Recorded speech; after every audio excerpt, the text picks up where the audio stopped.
Okay, hello everyone. Here we are today with the new topic within the chapter on lipid metabolism. Like I promised last time, we're gonna switch from fatty acids and cholesterol to ketone bodies as very important components of lipid metabolism. So we're gonna see how those ketone bodies are synthesized, how they are degraded or catabolized or oxidized, and we're gonna say a couple of words about the importance of knowing the ketone body's metabolism for medical practice. So let's start from the beginning and let's make some kind of an overview of this topic. So what we know so far is that fatty acids from adipose 3-acylglycerols are actually the major fuel for the body during fasting periods. This is what we mentioned numerous times throughout these videos regarding lipid metabolism. What is the function of fatty acids? Fatty acids in cells in mitochondrial matrix can enter the complete process of oxidation to carbon dioxide and water. If you remember, they are subjected to beta oxidation process to produce acetyl coenzyme A, and then acetyl coenzyme A enters Krebs cycle to be degraded to carbon dioxide and in electron transport system to be converted to the molecule of water, and significant amount of energy for cell and tissue needs. In liver, significant portion of acetyl coenzyme A obtained from degradation of fatty acid is actually redirected or diverted towards the synthesis of ketone bodies Kb. So here, as you can see from the figure, fatty acids undergo beta oxidation process to form acetyl coenzyme A's, and in liver, acetyl coenzyme A is used for the production and biosynthesis of ketone bodies. Ketone bodies are acetoacetate, as you can see, beta hydroxybutyrate, and acetone. So those are three major ketone bodies in our organism. Those ketone bodies, after the biosynthesis in liver, they are secreted to blood and they are transported throughout the organism so they can reach all extrahepatic tissues and cells. Skeletal muscles, which are represented here in the figure, but other tissues as well, are capable of converting ketone bodies back to acetyl coenzyme A, and this time acetyl coenzyme A is exclusively used for Krebs cycle and production of energy in the form of ATP. There is one alternate fate of acetoacetate in cytosol, and I'm gonna say a couple of words about that later on, where it can be converted to cytosolic acetyl coenzyme A, which can be further used for different purposes. So let's start from the beginning and let's see how those ketone bodies are synthesized in the liver. As you're already used to, apart from locating the target tissue or organ, we also have to define in which cellular compartment the specific pathway occurs. So this time we have the biosynthesis of ketone bodies in liver in mitochondrial matrix, which I think already mentioned in the previous video regarding the biosynthesis of cholesterol, where I stated that it occurs in the liver, but ketone bodies synthesis occur in mitochondrial matrix. Precursor for the biosynthesis of ketone bodies is acetyl coenzyme A, like it was for cholesterol biosynthesis, for those first carbon atom, like it was for fatty acid biosynthesis. So precursor for ketone body synthesis is acetyl coenzyme A. So the first reaction, as you can see here from the figure, is the condensation of two molecules of acetyl coenzyme A to form acetoacetyl coenzyme A. Reaction is catalyzed by enzyme thiolase or beta-ketothiolase or acetyl coenzyme A acetyltransferase, and probably you remember and notice that this is the reaction reversible to the one in beta oxidation of fatty acids. But this direction is actually the less favored direction. So more favored direction is hydrolysis of acetoacetyl coenzyme A to acetyl coenzyme A, but less favored direction, but possible direction, is condensation of acetyl coenzyme A to acetoacetyl coenzyme A. This direction towards the biosynthesis of acetoacetyl coenzyme A occurs only when the concentration of acetyl coenzyme A in cells is increased. The second reaction is the reaction of acetoacetyl coenzyme A with one more molecule of acetyl coenzyme A to produce beta-hydroxy beta-methyl glutaryl coenzyme A or HMG coenzyme A. The reaction is identical to the reaction of the cholesterol biosynthesis, but notice that I have already mentioned it before. These are the intermediates and enzymes located in mitochondria. For cholesterol biosynthesis, those intermediates and enzymes are located in cytosol. The enzyme which catalyzes this reaction is mitochondrial HMG coenzyme A synthase.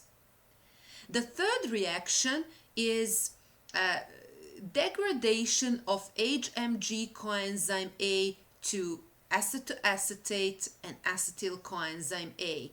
And the reaction is catalyzed by HMG coenzyme A liase. And the mechanism of this step of ketone body synthesis is analogous to reverse citrate synthase reaction, if you remember from the Krebs cycle.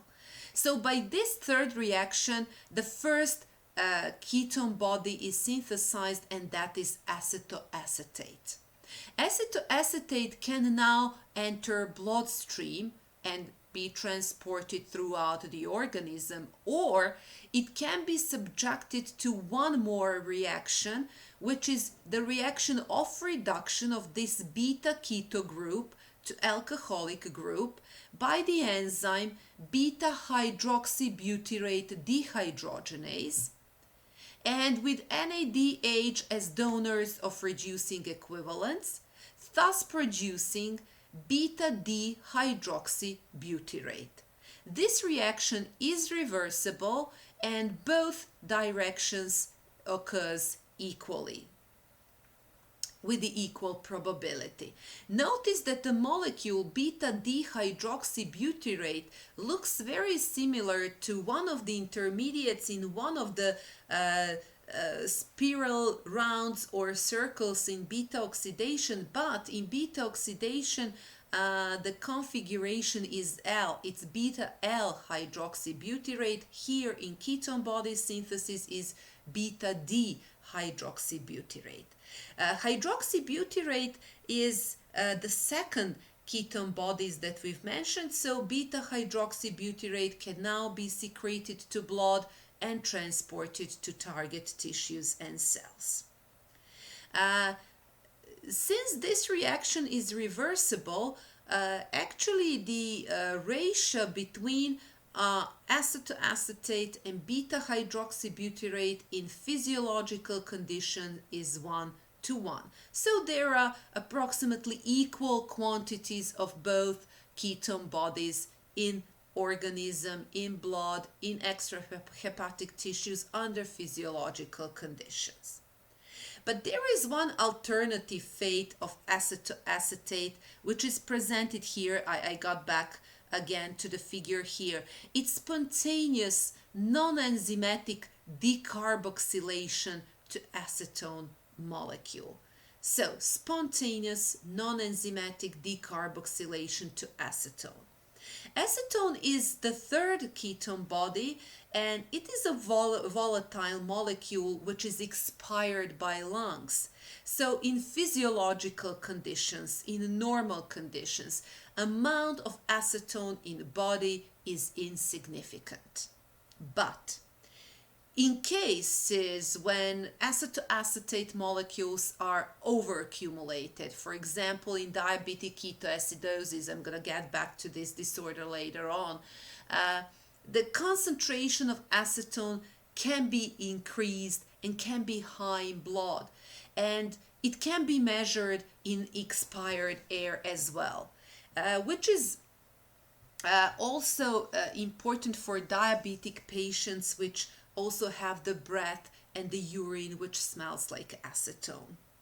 So anyway, this pathway which I've explained through HMG coenzyme A is actually the major pathway for ketone body synthesis.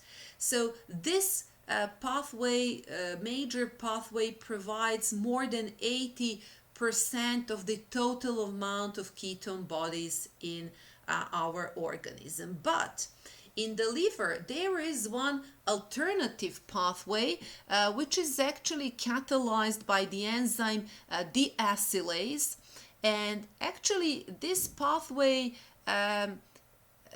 works in a way that molecule of acetoacetyl coenzyme A is subjected by direct deacetylation to acetoacetate. So not through succinyl coenzyme A and so on, but direct deacetylation of acetoacetyl coenzyme A. So it's considered to be, chemically speaking, the reaction of hydrolysis. But this is an alternative pathway, but the major pathway is the one that we've described through HMG coenzyme A. Ketone bodies, you probably know, and I've mentioned, are used or can be used for the production of energy in the absence of sufficient amounts of glucose. So during the periods of starvation or fasting or dieting or whatever. So actually ketone bodies can be oxidized as fuels to produce energy in the form of ATP in most tissues in our organism. Especially oxidation of ketone bodies is pronounced and enhanced in skeletal muscles, in brain, in certain kidney cells, in intestinal mucosa cells. They really love using ketone bodies for energy. In order to oxidize ketone bodies and get the energy, first ketone bodies has to enter the cell, so from blood circulation to cells, and then they have to be transported through mitochondrial membrane to mitochondrial matrix. So the oxidation of ketone bodies occurs in mitochondrial matrix like the synthesis of ketone bodies occur in mitochondrial matrix. So, if you take a look at the figure provided on a slide, you can see all intermediates and enzymes participating in the oxidation. So let's go through this pathway together. So beta-hydroxybutyrate, as one of the ketone bodies, can be reversibly oxidized to acetoacetate in the reaction which we've already mentioned before. So it's the reaction catalyzed by beta-hydroxybutyrate dehydrogenase, and the acceptors of reducing equivalents are NADH coenzymes. So alcoholic group is oxidized to keto group and we get acetoacetate. Now acetoacetate undergoes activation to acetoacetyl coenzyme A, and the donor of coenzyme A this time is succinyl coenzyme A, which is converted or hydrolyzed to succinate, and the enzyme which catalyzes this reaction is succinyl coenzyme A acetoacetyl coenzyme A transferase. Notice that in Krebs cycle, we said that succinyl coenzyme A is a compound with a high energy bond. And by the hydrolysis of the high energy bond, certain amount of energy was released. So upon the hydrolysis of succinyl coenzyme A to succinate in Krebs cycle, one molecule of GTP was synthesized. But this time there is no generation of GTP as it was in the Krebs cycle. So notice the difference. What is also important to mention regarding this enzyme is that the amounts of this enzyme are not sufficient in liver. So to conclude, liver does not oxidize ketone bodies. So liver cannot use ketone bodies to produce energy. And this is actually something that we usually say that liver is altruistic regarding the metabolism of ketone bodies. So liver is the major organ to synthesize ketone bodies, but contrary and opposite to that, it cannot use them up for their energy needs, but they are liver actually producing ketone bodies as fuels for other extrahepatic tissues.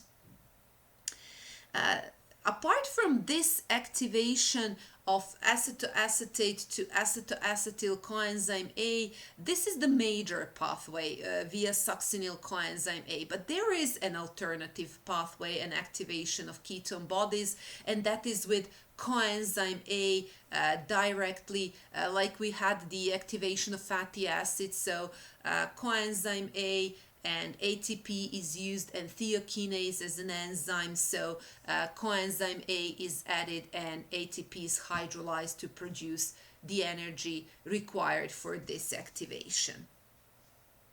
Anyway, in the next reaction, acetoacetyl coenzyme A is subjected to hydrolysis to 2 molecules of coenzyme A by the thiolase reaction, and this is the reaction which is identical to the one in beta oxidation of fatty acid, if you remember. So what about, and this is the oxidation of those 2 major ketone bodies, beta hydroxybutyrate and acetoacetate. But what about acetone? Acetone is really poorly oxidized in vivo conditions in human body. So it can be subjected only through some indirect ways of catabolism, and one of them is reversible carboxylation. So like we previously said, acetoacetate can be subjected to non-enzymatic decarboxylation to acetone. So in reversible reaction, acetone can be carboxylated to give oxaloacetate, and then oxaloacetate can be activated and further on hydrolyzed to acetyl coenzyme A, which enters Krebs cycle and produces energy. The second pathway to metabolize acetone is that acetone is subjected to the reaction of addition of water, but the water molecule is added to enol form of acetone. If you remember organic chemistry course, this is the part of form of acetone where you have OH group and double bond at the same carbon atom. So propanendiol is formed, and propanendiol can be further degraded to give acetate and formiate and thus excreted from the body, or it can be converted to pyruvate, and pyruvate can be diverted either to the biosynthesis of glucose or to the biosynthesis of glycogen, depending on the current metabolic needs. And notice one very important fact regarding this acetone, that actually this is the only pathway by which fatty acids can indirectly be converted to carbohydrates. Other way, we said that acetyl coenzyme A cannot be subjected to reactions and cannot be converted to glucose. But this, through acetone, certain rather small quantities, but some quantities of fatty acids or acetyl coenzyme A can be converted to carbohydrates. Apart from these major pathways of ketone bodies metabolism, there are some alternative pathways.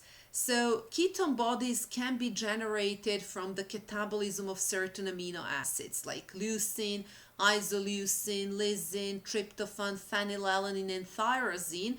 And all of those listed amino acids are considered to be ketogenic amino acids.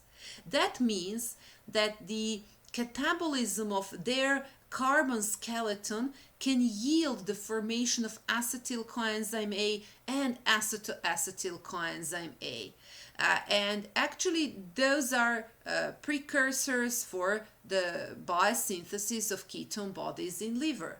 In other extrahepatic tissues, ketone bodies can be synthesized from leucine and isoleucine. Another alternative pathway is activation of acetoacetate to acetoacetyl coenzyme A, but this time activation occurs in cytosol, so not in mitochondria, but in cytosol. And such an activation is completed by the enzyme which is very similar to acyl coenzyme A synthase. Alternatively or additionally, acetoacetyl coenzyme A can be used when in cytosol directly for cholesterol synthesis, or it can be cleaved to give two molecules of acetyl coenzyme A by the enzyme thiolase, but this time cytosolic thiolase. And this is important because there are some other compounds which are synthesized from acetyl coenzyme A in cytosol with very important biological function, and I have given you one example of acetylcholine in neuronal cells. Anyway, in brain, we mentioned before that the brain uses exclusively glucose for getting energy for its needs. We mentioned that it cannot use fatty acids because they cannot pass the brain barrier, but in certain conditions of fasting or starvation, brain cells can be periodically adjusted to use ketone bodies for their energy need. And I'm going to get back to explain the details about this fact. But in under physiological normal conditions, the concentration of ketone bodies in blood is rather low. So usually it's less than 0.2 millimolar per liter. Approximate range is from 86 to 516 micromoles per liter, but less than 0.2 millimoles per liter. And normally, because all of those synthesized quantities of ketone bodies under physiological conditions are used up or reutilized by extrahepatic tissues, no ketone bodies are found in urine. But if in any case the concentration of ketone bodies in blood increases due to fasting or low carbs, fat-rich diet, this can cause the increase in concentration of ketone bodies in blood. This increase, of course, can be physiological, but also it can be a pathological increase. In case we are talking about the pathological increase in concentration of ketone bodies, we are introducing the term ketonemia. Like for glucose, when the concentration of glucose in blood is high, it's gonna overcome the capacity of kidneys for reabsorption, and it's gonna be found in urine for ketone bodies as well. So the increase in blood ketone bodies levels is gonna be followed by increased elimination in urine, and we're introducing the new term ketonuria. Actually, the role of all extrahepatic tissues is to prevent this overaccumulation of ketone bodies, but in some disorders, in some diseases, this is not the case. For example, in diabetes mellitus, we have the overaccumulation of ketone bodies. Or, and I'm going to get back to in a second or two, or in some digestive disorders in children followed by intensive vomiting, probably due to the lack of glucose in such stages of child body and organism. But let's get back to diabetes mellitus and ketone bodies because they are so connected, and this is important to know for your everyday medical practice. So we all know that diabetes mellitus is caused because of the lack of insulin or because of the insulin resistance. So what is the result of the absence of insulin in diabetic patients? Insulin is involved in the transport of glucose from circulation to cells. So insulin enables mechanisms for entrance of glucose into cells. If insulin is not active, absence or not active, or there are some problems with receptors, glucose cannot enter cells. So as a result, you have one direct consequence of diabetes, which is an increased level of glucose in blood, followed by, as I've mentioned before, the appearance of glucose in urine. But there is more. If there is no glucose in a cell, let's focus on the metabolic consequences. As a consequence of the absence of glucose in cell or lack of glucose in cells, there are going to be no intermediates for acetyl coenzyme A from fatty acids. In the first line, I mean there is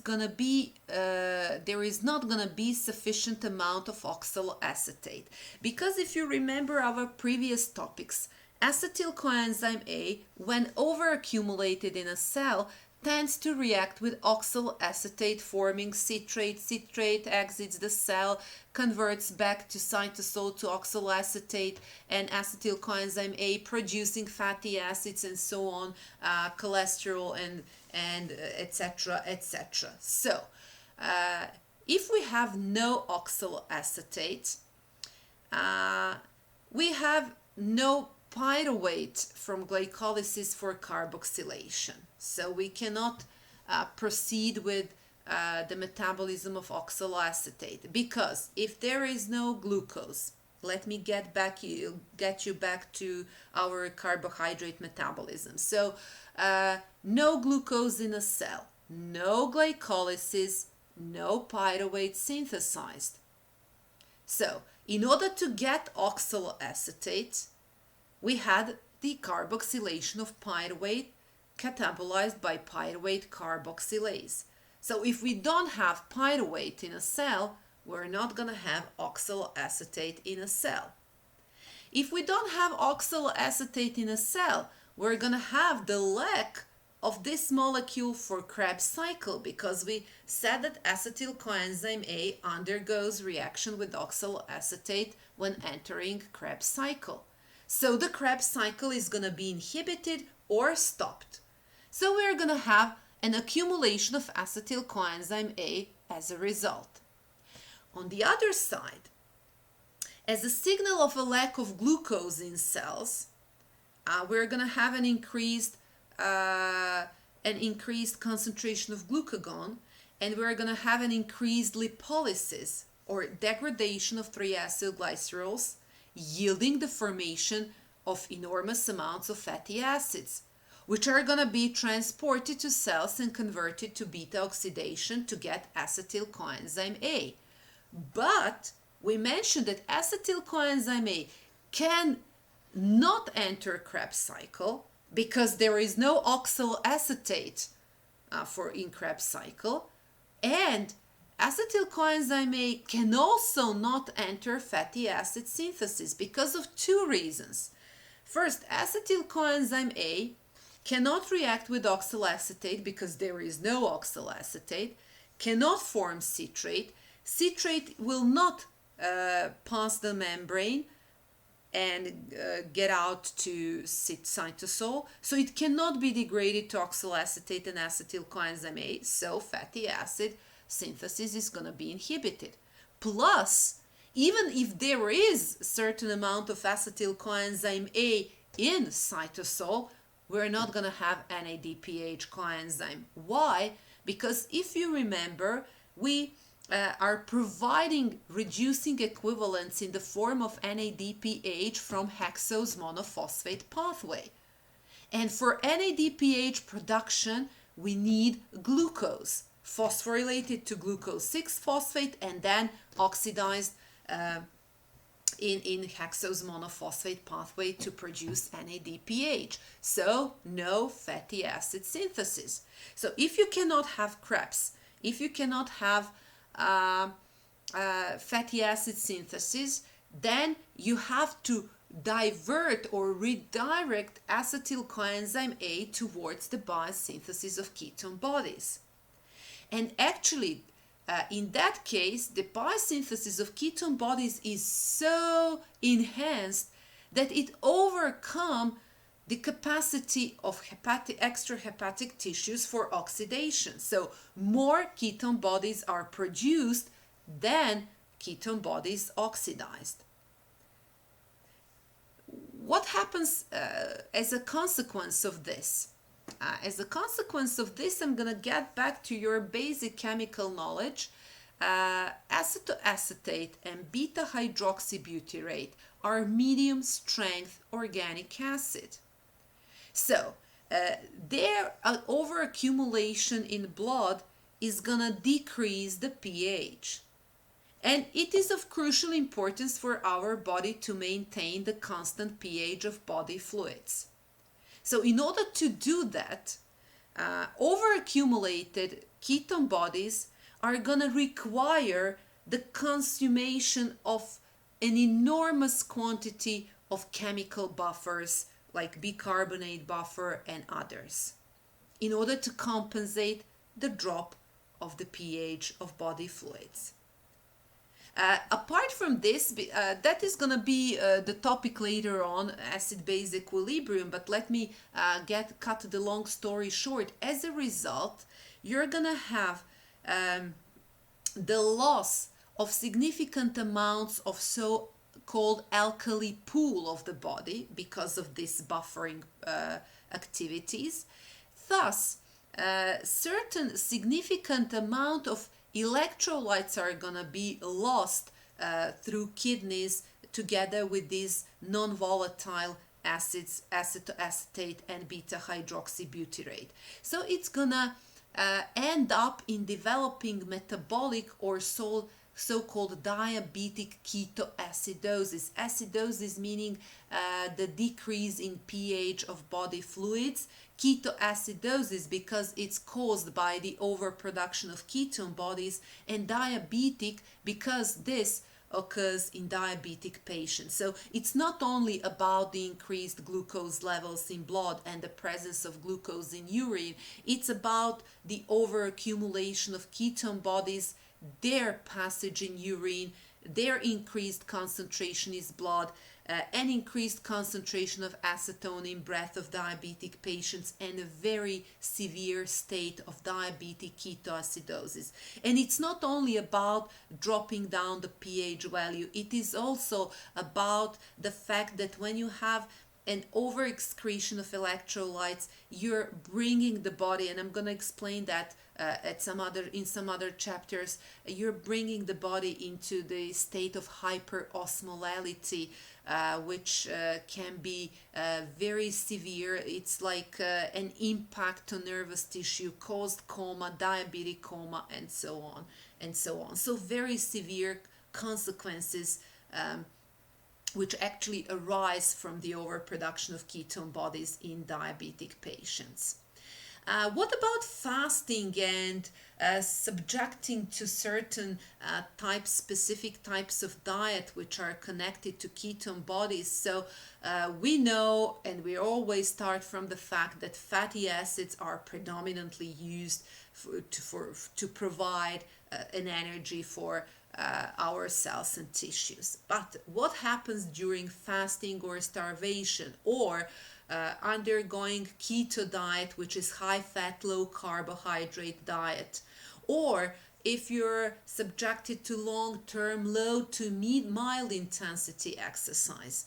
As a result of those, you have the decrease in the concentration and activity of insulin. At the same time, there is an increase of activity of glucagon and other insulin antagonists like adrenaline, cortisol, growth hormone, and so on. Those hormones actually affect the adipose tissue in a way that they are activating one hormone, which is called hormone sensitive lipase, which actually directs the metabolism of 3-acylglycerols in a way to promote their hydrolysis. Or in other words, those hormones are actually increasing adipose tissue lipolysis. So, as a result of that, you're going to have the influx of fatty acids in blood, and they're going to be transported to liver and other tissues. So after 3 or 4 hours after a meal, you're going to have an increase of fatty acids in blood, and this concentration will progressively increase during the upcoming 2 or 3 days. Knowing all about ketone bodies so far, you can conclude that the same pattern is going to be followed for ketone bodies as well. So after 2 or 3 days, concentration or level of ketone bodies is that much or sufficient that enables them, ketone bodies, to enter the brain cells. So it takes 2 or 3 days for adjustments. Students usually ask me, so what is going on during those 2 or 3 days if you're on a keto diet? So what happens? So what do brain cells use for energy while waiting for ketone bodies from acetyl coenzyme A? And my answer is still glucose, because you have to have in mind that when the glucose levels drop down, you have an immediate activation of glycogenolysis in liver, which is gonna be the major pathway for supply of glucose for all extrahepatic tissues and for maintenance of glucose homeostasis. So you're gonna have, and we said that the glycogen reservoirs last for approximately 12 to 24 hours. So the first day you're still gonna have a glucose from glycogenolysis. But then when we say that when glycogen depots and pools are depleted, gluconeogenesis is going to be activated. So you're going to have the resynthesis of glucose from some other sources, from lactate, from amino acids, and so on. And then after 2 or 3 days, you're going to have ketone bodies for energy. So actually ketone body and brain cells are going to slowly convert to use ketone bodies for energy needs instead of glucose. And this is what a lot of people conducting keto diet experience at the very beginning. Those first couple of days, they report the feeling of mental confusion and so on, which is connected, fatigue and confusion, which is connected to those, like you have a hybrid motor in a car. So when you have to switch from fuel to electricity and vice versa. So this is it. So brain cells are also managing between glucose and ketone bodies. So actually ketone bodies reduce the amount of glucose which is required by the brain. And during the prolonged fasting, actually ketone bodies supply up to 2/3 of energy requirements of the brain. What is even more important in this point is that by using ketone bodies for fuel instead of glucose, it spares skeletal muscle proteins, because if you remember, we said that the major source for and source of intermediates and precursors for gluconeogenesis are amino acids, lactate, but amino acids, if you remember. So by providing sufficient amounts of ketone bodies in the circulation, we are actually saving our muscle proteins, are saving our body for degradation, self-degradation of muscles in order to subject them to gluconeogenesis. And to conclude, almost all tissues, I've already mentioned that, and cell types, with the exception of liver and erythrocytes, are able to use ketone bodies as fuel. Why liver cannot? We mentioned it does not have the enzyme succinyl coenzyme A, acetoacetate coenzyme A transferase. And why erythrocytes? Because they don't have mitochondria. So no mitochondria, no ketone bodies metabolism. Speaking of the regulation, and to conclude, so we're gonna have some kind of an overall resume of this metabolism, and we're gonna recall our knowledge from previous pathways. So actually there are several events going on in the promotion of hepatic ketone body synthesis during fasting periods. So we have already mentioned fasting causes an increase in fatty acid concentration obtained from adipose triacylglycerols hydrolysis. Second thing, during fasting periods, we have the decrease in insulin glucagon ratio. And there are a couple of consequences of this. So, the decrease of this ratio, if you remember, it inhibits the activity of acetyl coenzyme A carboxylase. And I'm going to remind you, acetyl coenzyme A carboxylase was the major rate limiting enzyme in the biosynthesis of fatty acids, because it is involved in the biosynthesis of malonyl coenzyme A. So, if this enzyme is inhibited, there is going to be a decrease in concentration of malonyl coenzyme A. Let me get you even one step further back. We said that malonyl coenzyme A, as an intermediate in the biosynthesis of fatty acids, inhibit the activity of carnitine acyltransferase 1 involved in the preparation for beta oxidation of fatty acid. So, in our case, the decrease in malonyl coenzyme A causes the increase in the activity of carnitine acyltransferase 1, which is responsible for transfer of activated fatty acids, fatty acyl coenzyme A's, from cytosol to mitochondrial matrix, getting them ready for beta oxidation. So, an increased influx of activated fatty acids will activate beta oxidation process, yielding the formation of more than sufficient amounts of NADH, FADH, and ATP for the liver needs. So, liver is gonna then divert acetyl coenzyme A from Krebs to ketone bodies synthesis.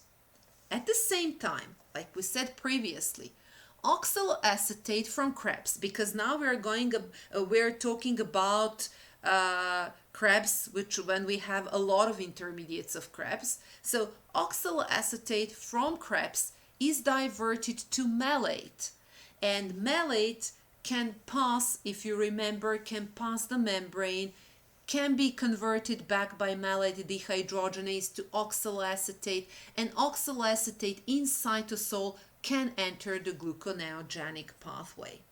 During prolonged fasting, there is also one way of so-called long-term regulation of ketone body synthesis, and that is an increased transcription of gene for mitochondrial HMG coenzyme A synthase, which actually facilitates the high rate of ketone bodies production. So more or less, my dear students and colleagues and all of the rest, this was the story on ketone bodies. I hope it was not too complex. I hope it was primarily useful and interesting. So till some of the next topics, have a good time, have a nice rest of the day, stay healthy, stay safe, and bye bye.